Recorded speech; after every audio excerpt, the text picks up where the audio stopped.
Today we're going to look at a character from the book of Judges in the Old Testament. And to start, I want to say a word about how to read the Bible and how to read the book of Judges in particular, because it's kind of a strange book for us.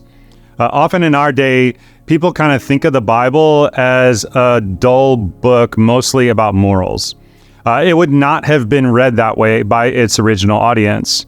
The book of Judges was to that audience a lot like what an action movie would be to us in our day. So this is how we should kind of get ready for this story. From the Marvel superhero universe, if you know that at all, and for this story, you want to think about two characters in particular. Iron Man, who has an impenetrable suit made of iron, and Thor, the great Scandinavian superhero, and his super weapon. Do you know what it is? A hammer. So keep that in mind. Iron Man and Thor with his hammer. In Judges, a lot like in an action movie, the heroes are basically fighting for the good side, but they're very flawed. And they're often prone to anger and sometimes to ego, and the action is often dark and morally complex and ambiguous. People sometimes don't understand the biblical writers are very capable of giving clear moral instruction when it's time to do that. And so they do that. But in narrative, they often make the reader work through what's good and what's bad and what's mixed, because human life is very, very mixed. In the book of Judges, the bad guys are really bad. There's a moral arc to the universe, but it often looks very precarious, and the darkness of human actions is showed very clearly, partly to show what's at stake in God's world. The book of Judges would have been read with the same kind of excitement and delight by ancient audiences that we get in a great movie about Thor or Iron Man or whoever, but with the knowledge that behind the scenes, God is at work in actual human history. These are not comic book characters. To ever so slowly teach Israel and eventually humanity that there is a moral and spiritual reality underneath this world, and that finding it and conforming to it is the ultimate battle for you and me in our world. That's the book of Judges, kind of like an action movie with really deep stuff going on underneath. So here's the situation for our story. God has delivered Israel from slavery from Pharaoh in Egypt. They went through the wilderness for 40 years. They've now been brought into the promised land. They don't have any kings yet, and they have a problem. This is Judges chapter 4. Israel did what was evil in the sight of the Lord. There's a reoccurring cycle in the book of Judges. Israel was brought into the promised land, but it gets idolatrous and corrupt. God gives them over to their enemies. They suffer. In their suffering, they cry out, God, help us. God will send a deliverer called a judge in this book, and Israel gets liberated, and they experience peace and then prosperity. And then they get self-sufficient, and they forget about God, and they get idolatrous, and this cycle just keeps going over and over and over. And that's the point of the whole book of Judges. And it gets darker and darker and darker. And we'll look at what happens in one particular cycle. They're idolatrous, they forget about God, they're corrupt, and then Judges 4:2. So the Lord sold them into the hands of Jabin, king of Canaan. Now the Canaanites are bad guys in this story. In a good story, there's often an image that recurs that you want to watch out for, and that's the case here. They're sold and given over into the hand. So the hand is like a theme or an image that we need to watch out for in the story. King Jabin had a general named Sisera. Sisera is like the arch villain in this piece. So think like Hitler or Bin Laden or Stalin or someone like that. Because Sisera, had 900 chariots fitted with iron and had cruelly oppressed the Israelites for 20 years, they cried to the Lord for help. So the bad guys have Iron Age technology. And this is relevant because Israel does not at this point in its history. Iron chariots are the problem. If you don't have iron, iron is the enemy that you cannot defeat. You face iron chariots on your own, and you're gonna lose every time. General Sisera is kind of like Iron Man, only he's the bad guy. Sisera was cruel, oppressive, and vile in ways that we will not fully understand until we get to the end of this passage. So Israel is in trouble. Israel needs a hero. Israel needs someone of tremendous strength and invincible courage and unconquerable faith. Israel needs someone who would rather die than grovel. And in the hill country of Israel, there is such a hero. Now, Deborah, a prophet, the wife of Lapidoth, was leading Israel at the time. She held court under the palm of Deborah between Ramah and Bethel in the hill country of Ephraim. And the Israelites went up to her to have their disputes decided.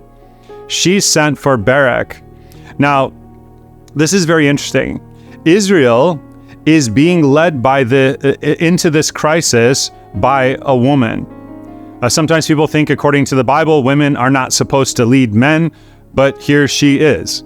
Sometimes people think it's okay for women to lead in certain limited areas, but at home, they're to be led by their husbands. Well, here, the text tells us quite deliberately, Deborah was the wife of Lapidoth. So a little syllogism for those of you who are into logic. First, Deborah was leading Israel. Secondly, Lapidoth, her husband, was part of Israel. Therefore, Deborah was leading Lapidoth, her husband. And that was God's choosing.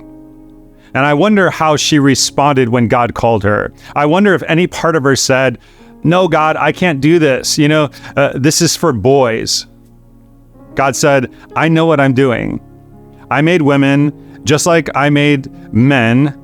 And I'm not calling your husband to do this. I'm not calling Gideon to do this. I'm not calling Joshua. I'm not calling Samson. I'm not calling any of them. I'm calling you. Deborah, you're the one I want." Do you know God is calling you right now? Male or female, it doesn't matter. God has a great battle for you to engage in. It may or may not look dramatic to anyone else, but it's there. I wonder what you're saying to your call from God to that battle. God calls Deborah to be a warrior. In the book of Judges, that's what they are. They're primarily warriors. But it's very interesting. In this text, we're told that she's also a prophet. And that was not a normal case. She's a great warrior leader, and she's also a great prophet. Not only that, she's the only judge in this book who actually settles disputes. When we think of a judge, normally we think of a courtroom figure in a robe. That wasn't so much the case in this book, but it was for Deborah. She's the only one who harkens back to Moses, where the people would bring their disputes and Deborah settles them. She's a warrior and she's a prophet, and we'll see how that plays out later on. And she's deciding their cases. She's a multitasker.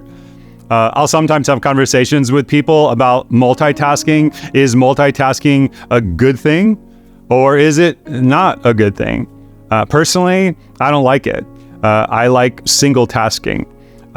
Maybe because I'm a man and I don't have to multitask like a lot of women I know. Anyway, we're told Deborah sends for Barak. Barak is the general in Israel. In the book of Judges, as was often the case in ancient literature and still in our day, to send for someone is the act of a person who is assuming authority, who is in power.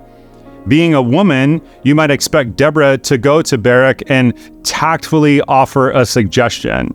Make him think it was his idea. You know how men are. But she doesn't do this. She's leaning in. She is a formidable character. she tells Barak to take 10,000 soldiers to the Kishon River. This is an old dried up wadi. She says General Sisera will be there, evil Iron Man with his 900 evil iron chariots. But don't worry, General Barak, because God has told her that God will deliver Sisera into Barak's hands. And there's that word hand again. The audience would be loving this. And the audience would expect, of course, Barak, Israel's general, is going to be the hero. This is going to be the moment when Thor picks up his hammer and says, "Game on," and goes after it. But Barak does not say, "Game on." He says something no one would have been expecting at this point. Barak said to her, "If you go with me, I will go. But if you don't go with me, I won't go." Really? A girl? Girls can't fight. I mean, there are whole books by Christian authors in our day who say boys are made by God to be warriors and girls are made by God to be beauties. Boys fight to rescue. Well, it turns out the Bible is not one of those books. "Certainly I will go with you," said Deborah. "But because of the course you are taking, the honor will not be yours, for the Lord will deliver Sisera into the hands of a woman." That word hands again. In any great action story, you know about this, the final showdown has to be between the hero and the villain, the good guy and the bad guy. Batman versus Joker, David versus Goliath. Superman has to be the one to get rid of Lex Luthor, not Lois Lane, for crying out loud. Like, Lois Lane is going to be the rescuee, not the rescuer. But here, in this odd story in the Bible, Barak is not going to be the hero at all. In fact, the hero is going to be a woman. And the listeners, the audience, would expect at this point, well, I guess the hero must be Deborah. Just watch. Barak calls the troops. Deborah goes up with him as he asks. The armies are in place. The battle is about to begin. Everyone is waiting for this moment. It's like we're watching a movie. There's this big climactic battle, and everyone is just paused with bated breath here because there is going to be this epic battle, and this is going to be really good. The huge battle. The bad guys are going to get what's coming to them, like blood and gore and spears and horses and maiming and gouging and beheaded death. Except it's not. It's not what happened. They all know it's coming, but it doesn't. Here's the next line in this story. Now Heber the Kenite pitched his tent by the great tree. And the audience is thinking, who in the world cares about whoever Heber the Kenite is and why he's pitching his tent someplace? The story gets even stranger. There's a battle. Israel wins the battle against General Sisera, but the battle doesn't hardly get described here at all. In fact, it's not until the next chapter, until what's called the Song of Deborah, that we find out that God sent a rainstorm into that wadi and the Kishon River, which gets flooded, actually affects those iron chariots General Sisera is so proud of. They become the liability instead of an asset, and the floods wipe those guys away and they lose the battle. The good guys win. That's what happens, but it hardly gets described here. To make matters worse, General Sisera, the arch villain in this piece, the bad guy, gets away on foot and he comes to a tent, the tent of Jael, who is the wife of Heber the Kenite, another woman in the story of great battles. Now the Kenites were not part of Israel. They were not good guys. They were tent dwellers. They were considered nomads. The word in our culture would be something like hillbillies or gypsies, a pejorative term, like polite people wouldn't use it.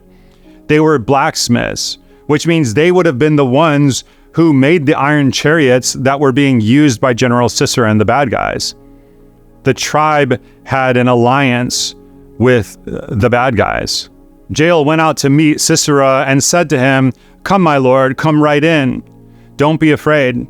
So he entered her tent and she covered him with a blanket. So he expects he's entitled to her generosity. So he says, "I'm thirsty," he said. "Please give me some water." She opened a skin of milk, gave him a drink, and covered him up. She actually gives him milk, which would have been an act of generosity, and she covers him with a blanket. And if you ever watch movies, you know anytime someone goes to sleep and another person covers them with a blanket, that's kind of a tender moment. It's always done to demonstrate compassion. It's like there's the compassion of heart of the one who's spreading the blanket. And so we understand this woman, Jael, has a tender heart. Sisera said to her, "Stand in the doorway of the tent." He told her, "If someone comes by and asks you, 'Is anyone in there?' say no." So he says, "Stand guard and lie for me if need be," because Sisera knows it would take a man, it would take quite a man to bring him down.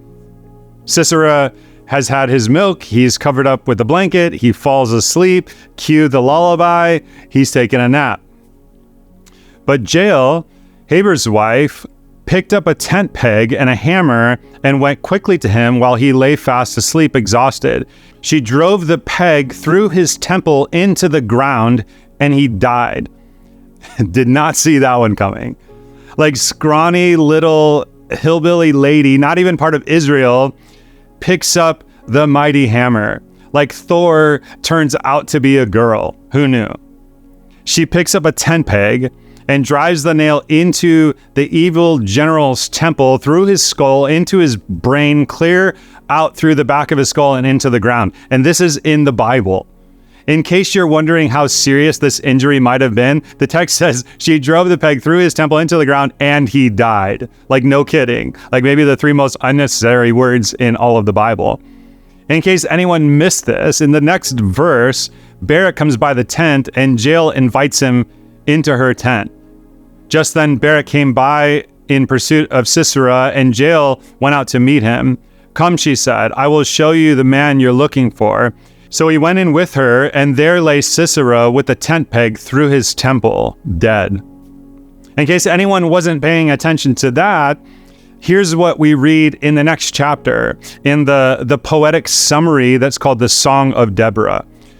"Most blessed of women be Jael, the wife of Heber the Kenite, most blessed of tent-dwelling women.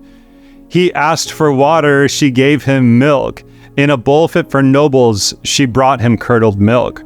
Her hand reached for the tent peg, her right hand for the workman's hammer. She struck Sisera. She crushed his head." This is in the Bible. "She shattered and pierced his temple.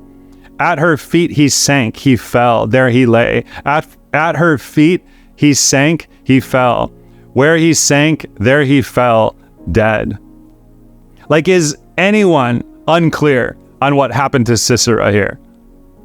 What a shock to Sisera, because he knew only a man could take him down. I think the last thing that went through his mind, other than the tent peg, was the thought that he had been defeated by a woman. And not just a woman. Jael is called in the Bible the most blessed of women. And you have to understand, the audience is thrilled. I mean, this is a dark story. This is a bloody story, but the audience is cheering. Why? Because evil doesn't win. Because the injustice of the powerful does not have the last word. Because for all of the darkness and ambiguity, there is a moral arc to the universe. If you want to know how vile Sisera's oppression was, we get a glimpse of it at the very end of chapter 5, Deborah's song. It's a very artfully constructed piece. It's thought to be one of, if not the oldest passage in all of the Old Testament. She imagines what happened back at Sisera's home when he doesn't come back. She creates this little fictional moment where Sisera's mom, the general's mom, is waiting and looking out the window for her son to come back home, but he doesn't. One of the servants says to her, "Sisera and the boys must be enjoying the plunder of winning the war as they always did. Are they not finding and dividing the spoils, a woman or two for each man?" A woman or two for each man. That's how Sisera rolls. You see, the act of assaulting innocent women who are made and loved by God has been a frequent part of war from the beginning of time. And it goes on today in our world, in our enlightened world. Scholar Mark Thompson said that sexual assault continues to be used as a strategic tool of war and genocide in our world. 80% of all refugees and displaced persons of war are women. A woman or two for each man. These were real people who lived thousands of years ago with real daughters and sisters and moms. You know, in the Hebrew, it's even more graphic. It would literally be translated a womb or two for each man, just a body part, a womb or two for each man. You see, that's what sin does. That's what evil does. That's what this man Sisera and his soldiers do. And that's part of what God was saving his people from. That's why the people are cheering. Not this time, God says. The end of Judges 5 says, "Then the land had peace for 40 years." Now, this is just one story of many stories that would come to involve exile and suffering, over which God would show Israel and humanity that our real battle is fought most often with prayer and suffering love, not tent pegs and hammers. But the darkness of this world and this battle goes on. A Christian scholar named Elaine Storkey has written a book called Scars Across Humanity, Understanding and Overcoming Violence Against Women. This is our world today, not Deborah's. She writes this: acts of violence to women aged between 15 and 44 across the globe produce more deaths, disability, and mutilation than cancer, malaria, and traffic accidents combined. From selective abortion to domestic abuse to genital mutilation to sexual assault, it is epidemic in our world and often deeply embedded in cultures. You see, the need for heroes has not passed. And maybe God is calling you to be a Deborah. In 2017, allegations about the abuse of power by a man named Harvey Weinstein to intimidate and violate and silence young women began a whole movement. An actress named Alyssa Milano asked those who had experienced sexual assault to use the hashtag #MeToo, and within minutes, social media was flooded with millions of stories, every one of them with a name and a face behind them, every one of them. And you would think the church would be the greatest champion for women, but often you'd be wrong. A study cited by Elaine Storkey found that 95% of Christian women who go to Christian churches say they have never heard a sermon declaring abuse is wrong. And sometimes the church has been worse than silent. There's a prominent Christian leader who said if a woman is being physically abused by her husband, that woman should remain in the home and submit to further violence. Are you kidding me? Like, that is not biblical. It is not godly. It is not Christ-like. It is not God's will. It is not right. If you're in a marriage or a relationship and there is physical aggression and you are the victim of abuse, you need to get out. You need to get safe. Talk to a pastor at Blue Oaks. We will help you. It is not right. Violence against victims is evil. It's wrong. The abuse of power for sexual gratification is evil and wrong. It is against God's will, and the church ought to be the first and the loudest to say so. We live in a world of injustice and darkness and sin, and that's part of what the book of Judges paints in a way that makes us very uncomfortable. The writer of Scripture intends for that to be the case, and they all agree that we are in this great battle in this world. I wonder what battle God is calling you to fight. It's probably not going to involve a hammer and tent pegs. Probably not. God was on a long journey to teach the human race about the real battle. And it took a long time in exile, and it took a long time in suffering, and it reached its peak many centuries later with a man named Jesus, who, by the way, freely laid aside his superpowers. A big Roman soldier picked up a hammer and a nail and drove a nail through each one of those hands. There's that little image of a hand again, because the real battle was won by a nail-scarred hand on the cross. Jesus won that battle, not by inflicting violence and hate, not the way that we think our action movies are going to be won, but by bearing it, by bearing violence and hate. Now that's a story. His Father raised him up on the third day And now we are a part of that battle scene. If you follow him, you are a part of that battle. It wages out there in this world, but it also wages in here, that battle between good and evil inside every one of us. Paul puts it like this: for our battle is not against flesh and blood. People are not the enemy, but against the rulers, against the authorities, against the powers of this dark world, and against the spiritual forces of evil. They are real, and they are iron chariots, and you cannot defeat them on your own, and neither can I. What battle is Jesus calling you to? Maybe your battle is against addiction. It's a worthy battle, and I know there's darkness there.